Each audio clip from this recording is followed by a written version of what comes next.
Hi, my name is Scott McLean. I am the owner of Network Design Consultants based in Jackson Township, Ohio. We provide technology services for businesses, essentially things like technical support, laptops, desktop computers, tablets, smartphones, internet access, cybersecurity, basically anything a company needs in regards to technology, we sell or support to help them through. One of my earliest memories with computers was back in third grade, and it was one of the first times I had seen one. And I remember our teacher leading us into this giant room with all these computers laid out, and they set each one of us in front of the computer, which was a TRS-80 at the time. And they were primarily used to help us with math. So they had math games on them. Yeah, not a lot of fun. But that was their primary use to help teach us math. And again, I think that was pretty advanced for the day. Considering that back at that time, nobody had a computer at home. There were no smartphones, there were no tablets, there wasn't even internet around. Once I got into high school, I took vocational electronics. So electronics was kind of the big tech of the day, looking at TVs and VCRs and radios. We would take those things apart. We would look at the circuitry. We would learn how to build them. I even built a radio when I was in high school. Learned how they worked. Was able to take just small circuits apart, replace parts, things like that. But we also did start using computers. In ninth grade, they brought those in. And again, they were pretty limited on their use. We used them mostly for AutoCAD, which is kind of a drawing program, and we did some basic, word editing and things like that, but there wasn't a lot of use for them back at the time. However, a couple years after that, by the time I was a senior, that really changed, and computers were actually doing the teaching. So they put our lessons for electronics class on those computers, and we were self-paced and worked our way through those lessons. And it doesn't seem like a big deal today, with homeschooling and remote access and all the tech we have today. It's very common, but back then it was unheard of. Our school district in Kent was one of the first in the state of Ohio to use computers for learning. So it was my senior year that I pretty much decided that I wanted to do something with computers in the technology field, something I really enjoyed. I understood it well, was able to work on them, and just kind of had fun with it. After high school, I took 2 years of college and then went to technical school. Now, the technical school was a lot more in-depth and hands-on, and really taught me how to be a network administrator, a computer support specialist. We learned about this brand new operating system at the time called Windows XP and Server 2000, and those were powering businesses at the time. And I was very fortunate to get my first IT job a couple of months before graduation. I was a network administrator for a small accounting firm in the Akron area, and it was a great experience for me. I really learned how to work with computers, but the other important skill I learned was how to work with people, how to show them how to do things with the computer, helping them with their problems, walking them through things, teaching them new technology. So in addition to technical skills, people skills were also very important in this field, as pretty much everybody uses a computer today. Every business uses a computer or some kind of technology to run their business. So everybody's on them, but not everybody knows how to work one very well. So having those people skills, those personal skills, and being able to relate to someone and to communicate to them in a non-technical way, I think, in my opinion, really makes you a good IT professional.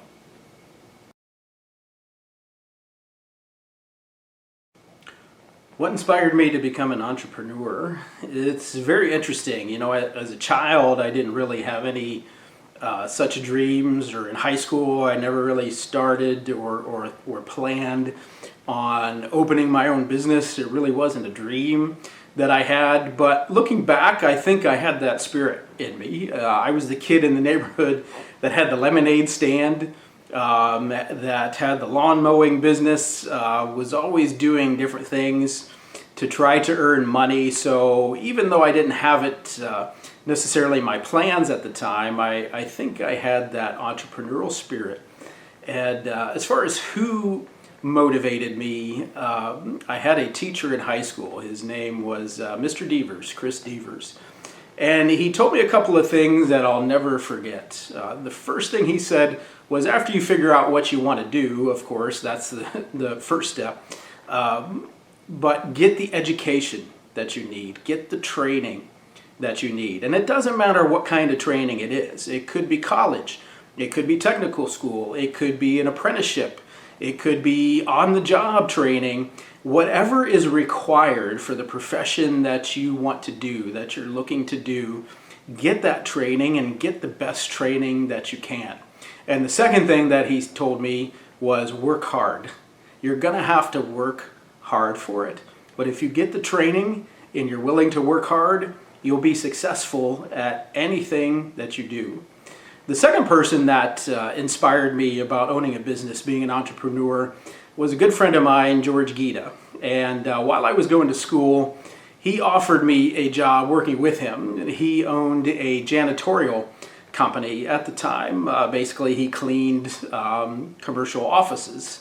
And so it was his own business, and I worked with him for a while, and then I bought my own business. So that was my real first taste of owning a business and being an entrepreneur. And I enjoyed that part of it. I didn't enjoy the cleaning aspect of it, and doing the janitorial work. I mean, it's a great business and it's good hard work. But my passion was with technology, was with computers. That's what I was going to school for.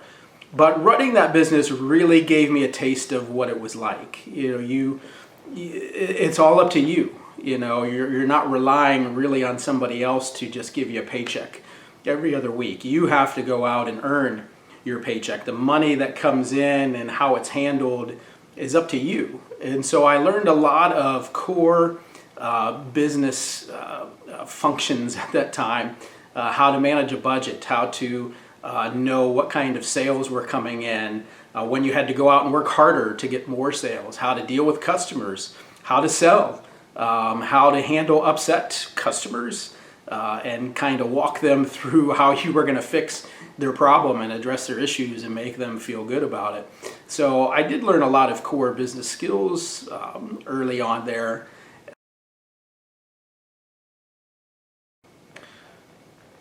What challenges have I faced? Well, as a business owner, you face a lot of challenges.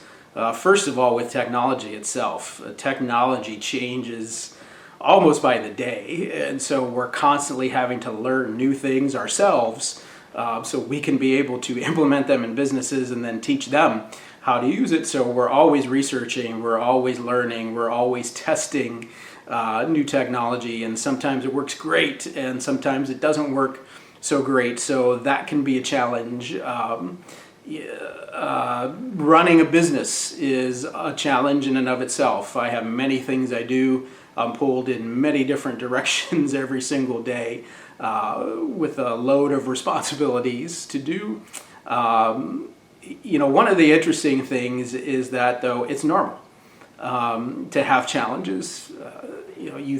I would look at these big companies and they were filled with lots of people. They had lots of staff, lots of very smart people, very well trained, very well educated people. But there were challenges there too. And a lot of thing is sometimes trial and error. You try something, you have an idea, you research it, you do your due diligence and you try to implement it. And sometimes it works great and sometimes it doesn't work at all and you fall flat on your face. In fact, in business, you're going to have more, I think, challenges and failures than you will successes. But the key is that you don't give up. You never give up. You keep trying. It's okay to fail.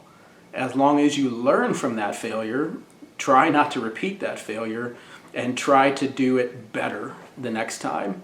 And I've been very blessed by that, by just keeping on trying, never giving up, trying new things, talking to people. And those successes that you'll have from that determination will far outweigh the challenges of the failures that you'll go through.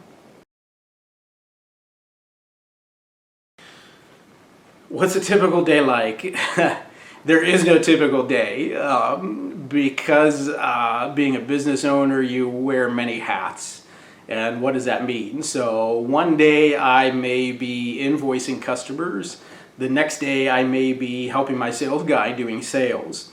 The next day I might be doing marketing. The next day I might be doing technical support if we're very busy, helping my guys with customers. I might just be meeting with customers to make sure everything's going okay, to see what we can do better, to make sure that they're satisfied. Sometimes I do all of those things or many of those things in the same day. So no 2 days are alike in this business. And I actually like that. It keeps things challenging. It keeps things exciting because it's not the same boring routine day after day. I never know what's going to happen. A phone call, email comes in, things come in, could be a new sales call, and we're getting excited to bring on a new customer. Could be a customer with an issue that we're trying to help. And sometimes those issues are anything from I can't print, to our network is down, to the building caught on fire. I did have one of those calls once on a Sunday, or a customer's building had caught on fire, and I raced over there, and thankfully the damage wasn't too bad. None of their IT systems were damaged, thankfully, but you just never know what a day is going to bring.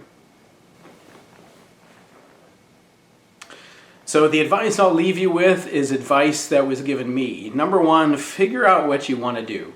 Figure out what you would like to do as a career, something that you enjoy, something that makes you happy, something that you're good at. That's first and the foremost important. You will not just have a job, you will have a career that you can enjoy. The second thing was advice that was given to me was get whatever education and training you need to complete that career, or to get a job in that career, or to open a business in that career. And again, it doesn't matter what it is. If it's college, great, do college. If it's medical school, do medical school. If it's nursing school, nursing school. If it's an apprenticeship or a technical school, whatever you need to do, whatever training is required, get the very best training that you can do and that you can get, and study hard. And the last thing I'll leave you with is work hard. It's going to take a lot of work. To be successful, you have to work hard, and don't ever give up. As I said earlier, you'll have failures. You'll make mistakes, and that's okay, but you get up from them, you learn from them, and you keep going. With those three things, you will have a very, very successful career.